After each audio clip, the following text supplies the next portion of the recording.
And he said, I've been negotiating this deal. I just want you to come and have a look at the house. And I parked up and I said, don't go for it. He said, what do you mean? I said, the roof's, Yeah. pardon my English, Yeah. the roof's screwed.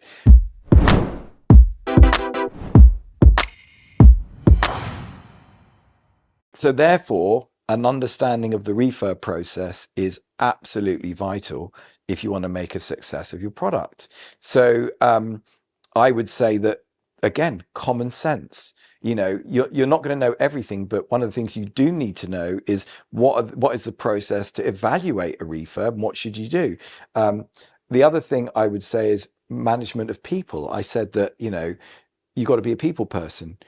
If you don't know how to be an effective project manager, if you don't know how to be an effective boss, you're not going to get the best productivity out of your employees. And a contractor is an employee. And because you're only their temporary employees, you're taking them on a temporary basis, they don't give a crap, do they? So if you're not able to motivate, encourage, inspire, uh, have a good relationship with that person, you're not going to get the best out of them. And the not getting the best out of them means they're going to rip you off. They're going to take longer. They're not going to turn up. They're probably going to be doing another job at the same time. And every opportunity they get to make money out of you, they will. All When you because, said when they're getting ripped off, and sometimes it's unintentional by them just not doing a great job. So you but still end they're, up but they're getting not bad. doing a great job because you're not doing a great job. And again, it comes down to function.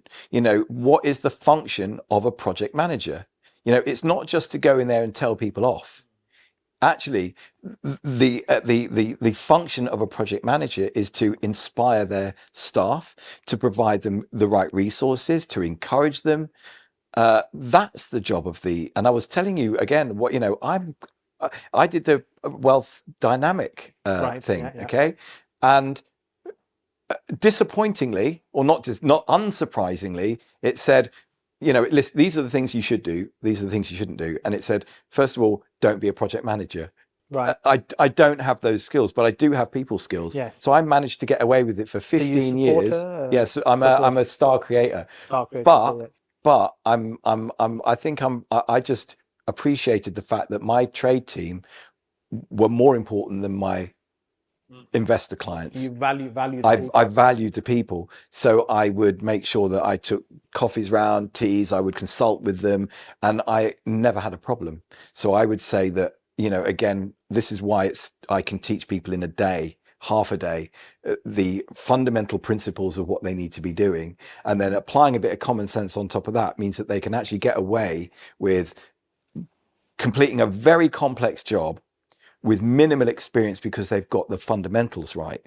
Like again, Munger said, without common sense, all the due diligence in the world, you're still going to be in hell. So this is what I'm saying, is that if you understand the fundamentals and apply common sense, can fill loads of gaps. You might not know what an angle bead is.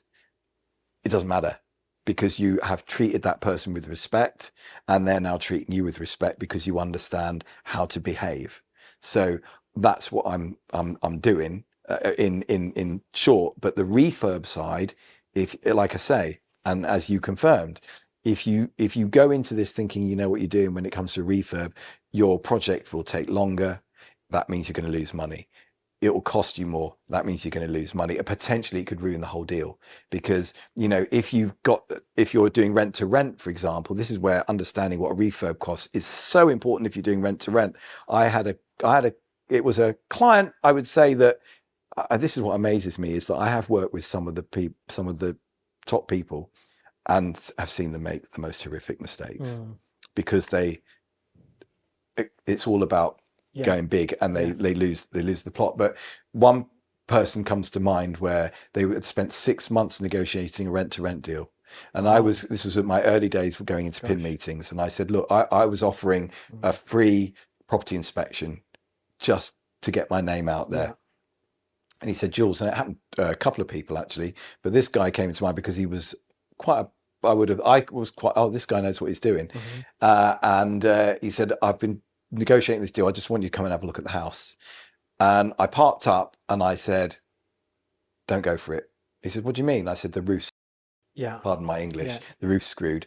And he said, but that's going to ruin the deal. I said, well, the roof is screwed. And I went in, there was damp patches on the loft, and I said, that's going to get a lot worse. It needs a new roof. And I said, but if you want to get a roofer out to do an inspection, here's my roofer's number. Give him a call. He'll go out and do an inspection. Roofer goes out and said, this roof's absolutely knackered. Deal scuppered. If he would have just known, if he'd have taken a half a day with me going through how to assess a property, and that's the first thing I say is, this is how to assess a house. Look at the roof first, go your way down. If you'd have just done that bit of due diligence and applied that, understanding how refurb works thinking, he would have saved himself 6 months. Yes. Because he went to the owner of the property and said, listen, that needs a new roof. Are you willing to, as part of the deal, not if it goes wrong, and he went, no, I'm not willing to do that. Yeah. So, that is the thing, is that if you're doing rent, and I had another lady where it was this basement, and it was another rent to rent situation, and the basement was part of the habitable space. And again, I walked in, I went, this basement's screwed. I said, it's damp as hell. I said, it's not even been done properly. Yes. And she goes, but that's going to ruin the deal. I said, well, because they're looking just at the numbers, they need that room to make the deal work. And I said, well, it ain't going to be a deal if the basement's damp. Yeah, you've got to spend thousands and thousands to make well, there's it been a usable. death of a child because of damp, and again, this is another big problem with slum landlords. Yeah. And just like the one you mentioned about the roof, you'd expect the landlord, the owner, to take responsibility and say, hey, I'll sort the roof out. It's my asset, it's my investment. Often they don't think like that. It's not they don't think like that, it's they don't have the money. This is why I always have reserve funds, and why I don't overgear. Yeah. Rinse and repeat. And they say at some point you're going to run out of money. Well, you shouldn't ever get to a point where you run out of money. And if you do, then you've done something wrong. Yeah. Then I'll be thinking, why am I listening to you? If you're saying to me one day you're going to run out of money, it means one day you've run out of money. Yeah. That's not a clever person. Yeah. So saying the analogy, they should constantly be thinking about raising money, more investment. So there needs to be access to money. There needs to be, well, again, you were talking about if you had money, what would you do? That's different to saying if you want to go and build a portfolio with no money and you need access to money, what would you do?